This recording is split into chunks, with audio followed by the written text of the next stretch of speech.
नमस्कार, मैं हूं अंशु और इस वक्त आप देख रहे हैं तहलका दिल्ली। दिल्ली में सत्ता परिवर्तन हो गया है। दिल्ली में आम आदमी पार्टी जो बीते कई सालों से सत्ता में थी, सत्ता पर राज कर रही थी, शासन चल रहा था।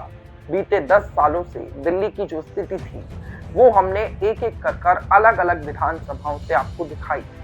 परिणाम ये रहा, आप लोगों ने उन तमाम समस्याओं को देखा और अपनी मर्जी से वोट भी किया।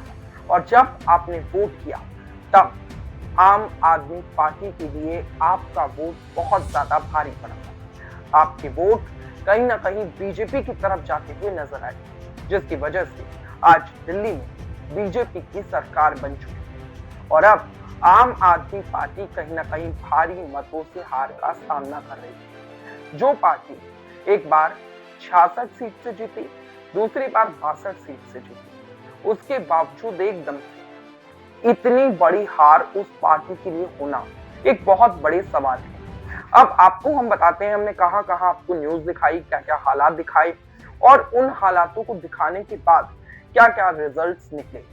सबसे पहले बात करते हैं किराड़ी से हमने आपको दिखाया रोड, नाली, बिजली, पानी की कितनी सारी समस्याएं हैं, जिसके बाद वर्तमान विधायक ऋतुराज झा का टिकट काटा गया और उसके बाद टिकट मिला अनिल झा वत्स, जो कि बीजेपी के पूर्व कैंडिडेट थे। वहीं बीजेपी से चुनावी जंग में थे बजरंग शुक्ला। उसके अलावा कांग्रेस से राजेश लाला, जो कि आम आदमी पार्टी के ही निगम पार्षद थे, उन्होंने पार्टी छोड़ी आम आदमी पार्टी और कांग्रेस का दामन थाम लिया एक टिकट के लिए।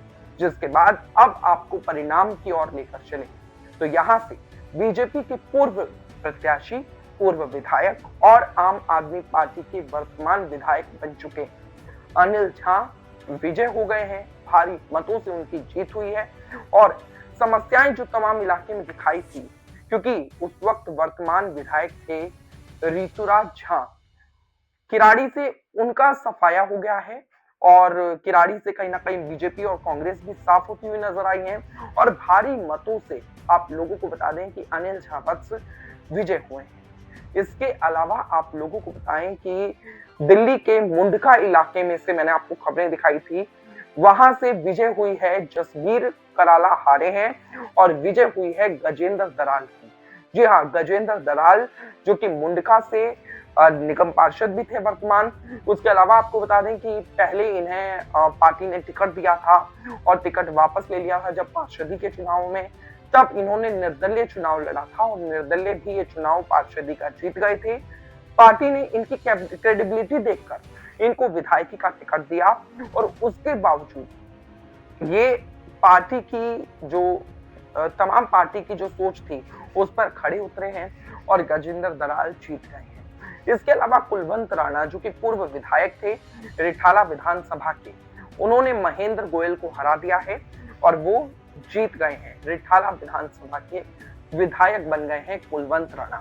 इसके अलावा सुल्तानपुरी की बात की जाए तो करम सिंह कर्मा, जो कि पहले मंगोलपुरी से चुनाव लड़े थे, राखी बिरलान ने उन्हें हराया था और इस बार करम सिंह कर्मा को हराया है सुल्तानपुरी के वर्तमान विधायक मुकेश अहलावत ने।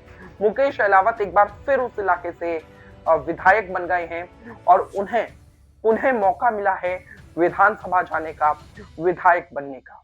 इसके अलावा अब बात करते हैं बवाना विधानसभा की। बवाना विधानसभा के विधायक जय भगवान उपकार से आपको बता दें तमाम लोग परेशान थे, लगातार दिक्कतें चल रही थी, तकलीफ चल रही थी, लगातार हमने ग्राउंड पे आपको कवरेज दिखाई और उसके बाद आप लोगों को बता दें कि असर ये हुआ कि एक भारी मार्जिन से बीजेपी के जो कैंडिडेट थे रविंद्र इंद्राज, वो जीत गए हैं और जो कि आम आदमी पार्टी के जो कैंडिडेट थे जिनका नाम था जय भगवान उपकार, वो हार गए हैं। भारी मतों से वो हारे हैं। उनके इलाके में जो तमाम समस्याएं थी वो भी मैंने आपको दिखाई। इस वीडियो में आप देख सकते हैं कि क्या क्या वो समस्याएं थी, किस तरीके से शौचालय, पार्क जो कि उनके ऑफिस के बाहर ही था, कॉलोनियों में गंदगियां थी जिनको उजागर जब मैंने किया, एक ऐसे मोहल्ला क्लिनिक को उजागर किया जिस मोहल्ला क्लिनिक में विकास ही नहीं था, जिस मोहल्ला क्लिनिक को बना तो दिया गया था, सरकारी फंड को एक मिसयूज तो किया गया, पर वो मोहल्ला क्लिनिक कहीं ना कहीं बंद पड़ा था। इन तमाम खबरों को आपने देखा और यहाँ से भी कहीं ना कहीं वर्तमान जो विधायक थे उनकी हार हो गई और बीजेपी इस बार चुनावों में अच्छी खेलती हुई नजर आई है। आप लोगों को बता दें कि बीजेपी जो है उसका जो मार्जिन रहा है वो कहीं ना कहीं बहुत ठीक रहा है।